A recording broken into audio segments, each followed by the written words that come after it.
Là, vous êtes allé là-bas, mais vous avez sorti de l'or, des pépites. Oui. Alors, c'est quoi le next step avec quelque chose comme ça? Parce que là, Mais je vais clarifier. Pas une pépite, mais des grains d'or. des grains. Parce des que, grains. oui, pour une pépite, là, il faudrait que ça soit un effet comme, tu sais, je veux dire, mais c'est quand même, ce qui est important, c'est quand même de l'or grossier. Quand tu es capable de voir l'or, puis tu peux te sortir avec tes doigts, ou quand ça a comme, tu sais, je veux dire, 1 millimètre et plus, c'est un grain d'or, c'est de l'or grossier, oui. Une pépite, mais il faudrait que ça soit peut-être comme un centimètre, là, quelque chose, c'est pas une pépite. Si tu ramasses ça, that's fun. That's a good day. Ben, c'est le fun, mais oublie pas, au bout de la ligne, c'est le volume. Hein? C'est le volume, mais aussi, dans un grain d'or, il y a beaucoup d'informations. Okay. Je veux dire, par exemple, il faut l'analyser. Sa forme. Sa forme peut être une bonne indication. Est-ce qu'elle a voyagé, elle n'a pas voyagé? Est-ce qu'elle a des inclusions? Est-ce qu'elle a d'autres minéraux qui sont inclus, poignés dans l'inclusion? Ou pas juste ça, mais avec quel autre matériel qui l'entoure? Ça peut donner un indice, un effet de sa source. Parce qu'il y a un autre but là-dedans, de tous les projets qu'on a annoncés à date, que ce soit le Emberton, de qu'est-ce qu'on parle maintenant, ou le Détine, ou même à Saint-Simon-les-Mines, le but de ça, c'est évaluer. De l'or, c'est de l'or. Hein? Je veux dire, que ce soit dans la roche, dans un dépôt secondaire. Parce qu'oubliez pas, quand on parle les grains d'or, là, souvent, ça forme qui s'appelle un dépôt secondaire. Mais elle a une source. Elle vient de quelque part. Toujours la source, oui. Ouais. Mais les deux, c'est la source, c'est aussi voir, comme on dit, l'or, c'est de l'or. Que ce soit d'une source originale ou qui a été déposée, une source secondaire. Mais s'il y a assez d'or d'une source secondaire pour que ce soit économique, mais c'est valable pour nous. Ben oui, parce que c'est de la valeur dans vos poches. Ben absolument. Fait qu'il faut évaluer ça. Hein? Il y a ça. Mais aussi, l'exercice dans tout ça, c'est aussi de savoir d'où vient l'or. Hein? Tout le temps. Elle a une source. Évidemment. Et c'est retracer ça, tu vois. Mais là, c'est sûr, c'est tout début. Beaucoup de travaux à faire. Pour l'instant, pour Emberton, on n'a aucune idée. L'autre projet qu'on avait annoncé, qui est encore pas loin, qui est juste 106 km au nord de la vallée d'Amberton que je viens de parler, qui est notre projet d'Étienne, près de Chartierville. Ouais. Mais ça aussi, ça, c'était une belle découverte qu'on a faite, qu'on a commencé ça l'année passée. On a découvert, c'est qu'il y a un canal d'or qui va être confirmé avec les résultats de forage qu'on attend encore.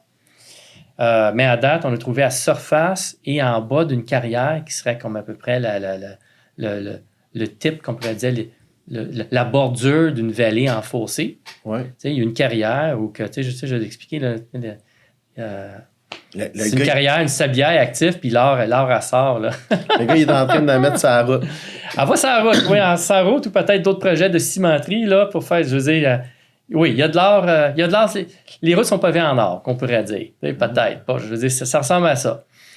Mais c'est quand même bien intéressant parce que qu'est-ce qu'on avait annoncé le mois de janvier?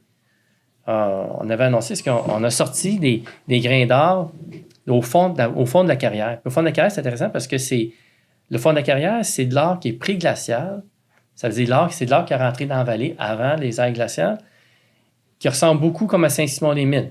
Saint-Simon-les-Mines, encore, c'est un dépôt d'or pré-glacial qui est riche. Fait que on a trouvé des grains d'or qui sont de grandeur intéressante, mais on croit que qu'est-ce qu'on trouve à la surface là, mais elle continue, en effet, vraiment dans une pente en bas de la vallée.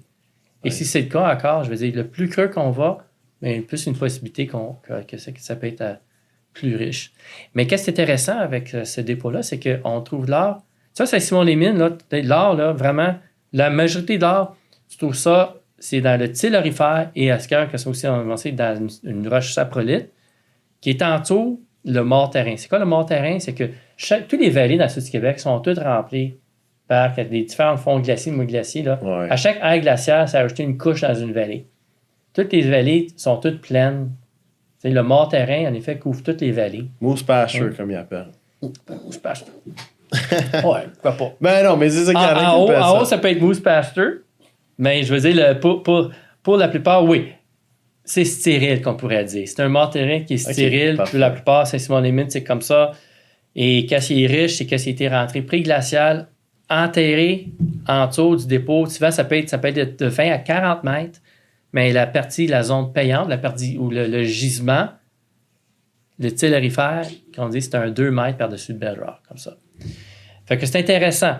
C'est ce que peut-être qu'on voit quand on regarde du point de vue de la carrière. Mais au moins, la carrière, c'est qu'à certains endroits, il y a de l'or qui se trouve dans différentes stratigraphies des niveaux de glaciaires, OK. incluant la surface.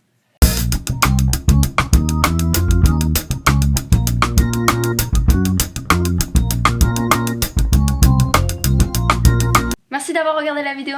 Likez, abonnez-vous, activez la petite cloche, commentez. Et il y a la dernière vidéo qui est juste là, donc cliquez là. Et merci d'avoir regardé. À la prochaine!